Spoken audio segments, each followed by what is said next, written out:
Existem lugares que guardam memórias. Alguns guardam saúde, outras guardam dor, mas há certos lugares que parece guardar algo pior, algo que não foi embora. Você está ouvindo o sussurro da meia-noite. Apague as luzes, coloque os fones e lembre-se. Nem todo silêncio significa que você está sozinho. Alguns lugares são conhecidos por suas histórias, outros são conhecidos pelos avisos. No coração de Illinois, existe um cemitério onde visitantes não vão apenas para respeito, eles vão procurar respostas. O Greenwood Cemetery carrega lendas antigas, entre elas as histórias da noiva de Greenwood. Mas naquela noite, 4 amigos descobriram que talvez não fossem as lendas que deveriam temer, e sim as respostas. Porque quando você pergunta algo no escuro, você precisa estar preparado para ouvir de volta. Isso aconteceu por volta de 2013, talvez 2014, mas até hoje eu nunca consegui esquecer. Eu moro no centro de Illinois, e se você é dessa região ou gosta de histórias paranormais, talvez já tenha ouvido falar do Greenwood Cemetery. Muitos dizem que o cemitério é o mais assombrado do centro do estado, então é claro, eu tinha que conferir pessoalmente. Eu e 3 amigos, Leona, Ryder e Mika,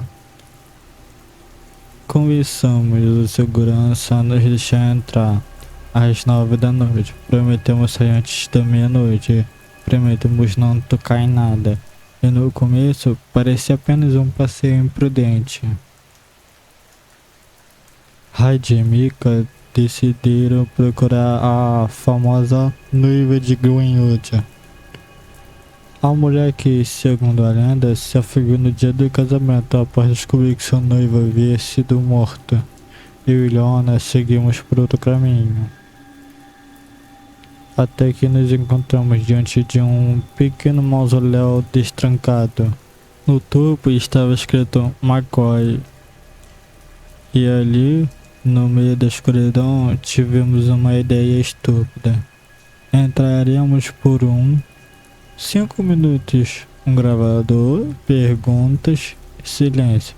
O mausoléu era minúsculo, apertado, o ar parecia parado. Na primeira rodada, nada aconteceu, então decidi tentar de novo. Coloquei meu celular na prateleira de pedra, apertei gravar e comecei a perguntar. A pergunta que eu nunca deveria ter feito foi: você está ferido pelo que aconteceu com a família Hatfield? Silêncio. Mas então, 3 batidas na parede atrás de mim. Eu revirei os olhos e disse: boa tentativa, Mika. E saí dali achando que tinha sido só uma brincadeira. Fomos até a parte onde soldados da guerra civil supostamente estavam enterrados. E foi ali que eu ouvi a gravação. No começo, nada. Mas quando minha voz perguntou: você está ferido? Uma voz infantil sussurrou: eles me fizeram coisas horríveis. Meu sangue congelou. E então, uma voz masculina muito próxima do telefone sussurrou: atrás de você. Logo depois disso, eu vi na gravação 3 batidas atrás de mim. As mesmas 3 batidas que eu tinha ignorado. Saímos à meia-noite como prometido, mas aquela noite nunca saiu de mim. Heidi e Mika ainda captaram algo no gravador deles. O som de uma mulher chorando. Talvez a noiva de Greenwood. Todos nós voltamos para casa com algo naquela noite. Não era uma lembrança. Era a sensação de que alguém respondeu. Algumas pessoas procuram o paranormal, outras o paranormal parece encontrá-las. O próximo relato não aconteceu em um cemitério. Não envolve lendas antigas, acontece dentro de casa e às vezes isso é ainda pior. Morar sozinho já é difícil. Morar sozinho com a sensação constante de estar sendo observado é outra coisa completamente diferente. Ela achava que era só adaptação. Barulhos novos, estalos, sombra, até que finalmente apareceu na porta do quarto. Quando uma criança que ainda não sabe falar começa a reagir para algo que não vê, talvez não seja imaginação. Talvez alguém estivesse lá antes. Segundo relato, o cheiro de camel. Eu sei que parece algo direto de um filme, mas isso aconteceu comigo há cerca de 24 anos. Eu era recém-casada, meu marido e eu mudamos para um apartamento estilo townhouse. Nossos 2 andares ficavam no segundo e terceiro andar do prédio, logo abaixo do térreo. Ficava o escritório da administração e a área das caixas de correio. Isso é importante.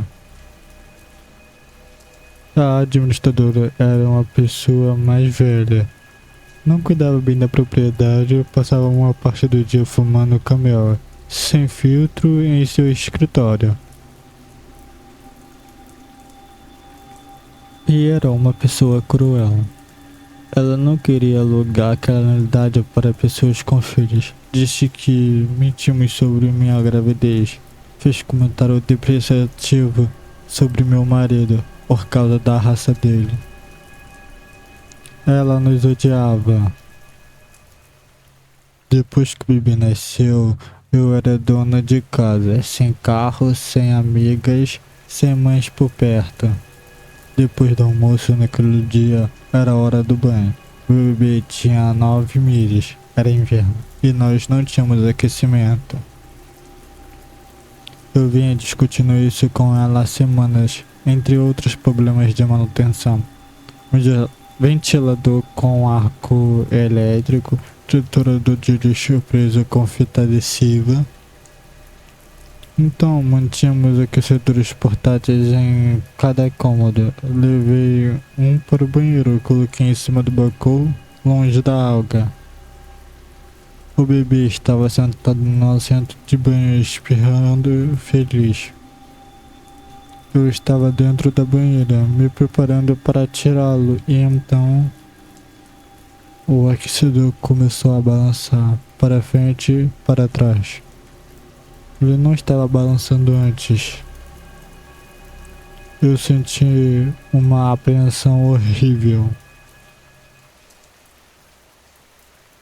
Eu sabia que não conseguiria tirar nós dois dali a tempo. Eu me abaixei, puxei o assento do bebê para cima e o deixei cair pela lateral da banheira no chão. No exato momento em que o aquecedor chegou ao fim do cabo, ele bateu na porta do chuveiro e ricocheteou na borda da banheira e caiu de lado no chão. A poucos centímetros de nós, desligou sozinho.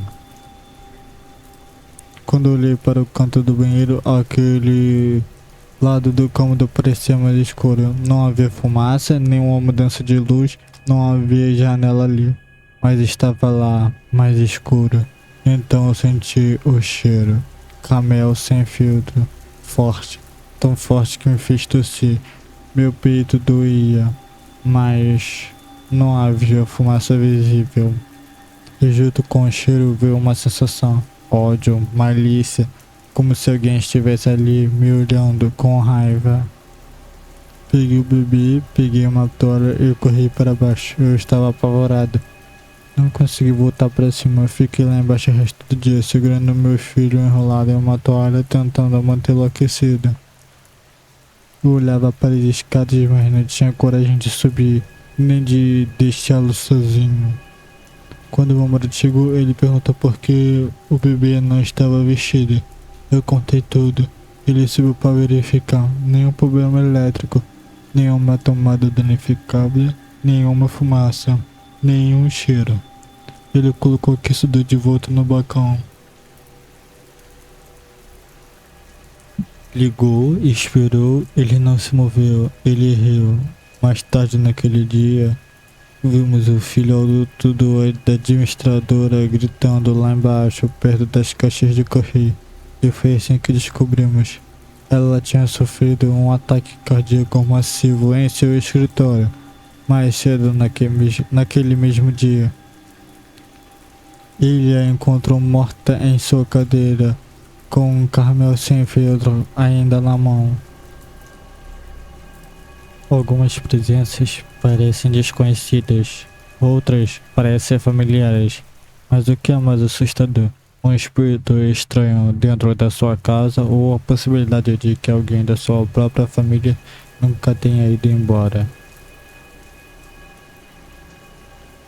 Ele sempre acreditou que a casa onde eu cresci era assombrada, mas não por algo maligno, mas por algo presente. Seu avô havia construído aquela casa com as próprias mãos. Morreu cedo demais. Nenhum dos netos teve a chance de conhecê-lo. Mas quando ele ainda era pequeno, apontou para o canto da sala e perguntou: quem é aquele homem? Não havia ninguém ali. Mesmo assim, ela caminhou até o espaço vazio e disse: tá tudo bem, eu te vejo. Anos depois, já no ensino médio, os sonhos começaram.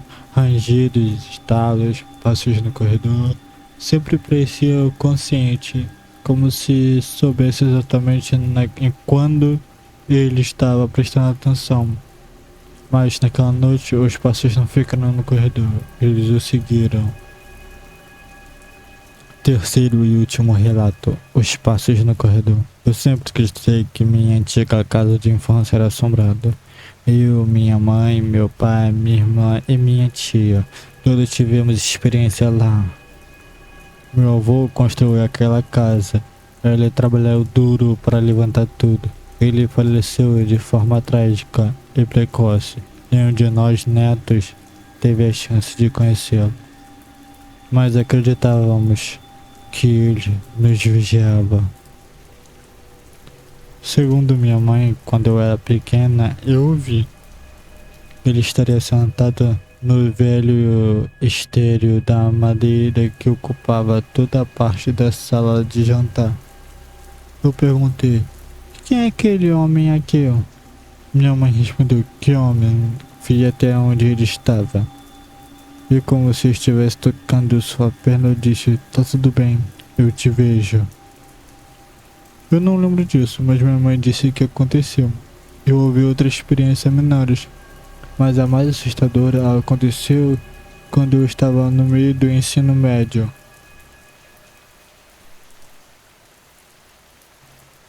Certa noite comecei a ouvir rugidos, estalos, batidas vindo da porta do meu quarto e do corredor além dela. Minha cama ficava posicionada de forma que eu não conseguia ver o corredor e a porta precisava ficar aberta.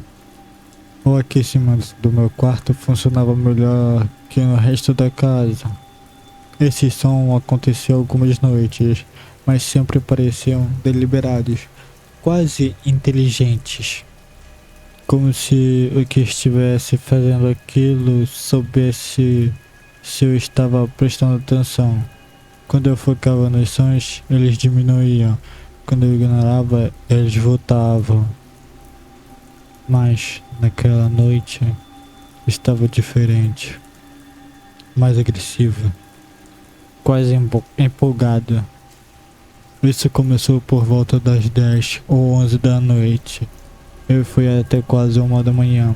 Eu não conseguia dormir. Toda vez que eu começava a cochilar, os sons ficavam mais pesados. Então decidi ler. Peguei uma bíblia, as passagens mais chatas que conseguia encontrar. Eu estava tão cansada que lia deitado de lado, apoiando a cabeça na mão. E toda vez que cochilava, os barulhos me acordavam. Eu já tinha tido o suficiente, decidi dormir no quarto da minha mãe. Sempre senti que lá havia privacidade. Talvez reforçado a nossa teoria de que era meu avô. E foi aí que tudo mudou. Fechei o livro, coloquei na mesa da cabeceira, levantei e comecei a caminhar até a porta. Foi quando ouvi um barulho de papel amassando atrás de mim. O colchão tinha plástico ao redor. Às vezes fazia barulho ao levantar, mas dessa vez foi mais alto e durou mais. Cheguei até a porta e percebi que o barulho continuava. Minha curiosidade venceu. Eu me virei e vi o plástico do colchão se movendo. Havia uma impressão nele, vindo da parte inferior, em direção à cabeceira, como se alguém estivesse passando e encostando. Eu me afastei imediatamente, saí do quarto e enquanto caminhava rápido, achei que ouvi passos atrás de mim. Não corri, não queria acordar ninguém. Cheguei até o quarto da mãe, acordei ela. Posso dormir aqui esta noite? Ela perguntou por quê, o que é de errado? Eu gaguejei. Eu não sei, tem algo lá fora. Ela disse, você trouxe seu travesseiro, não vai pegar o meu. Eu não tinha trazido, então voltei. Quando me aproximei do cobertor, os passos começaram de novo, dessa vez bem atrás de mim. Eu parei no meio do corredor, tentando racionalizar. Talvez fosse eco, mesmo nunca tendo ouvido eco naquela casa.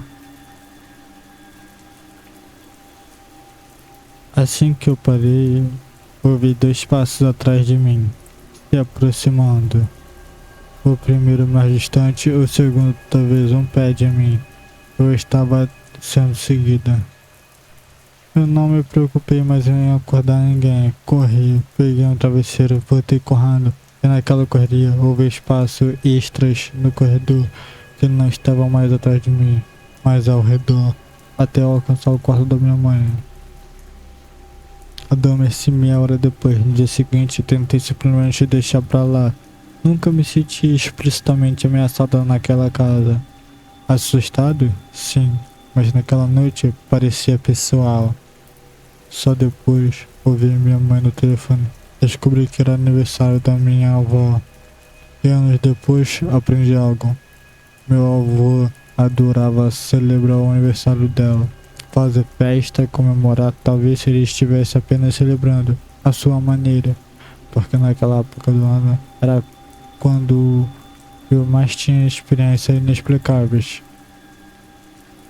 3 histórias, um cemitério que responde, um apartamento onde algo observava,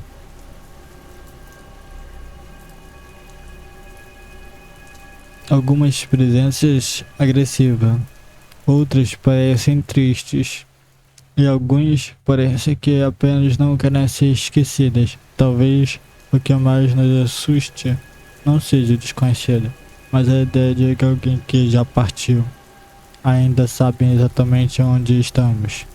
Você acabou de ouvir Sussurro da Meia-Noite.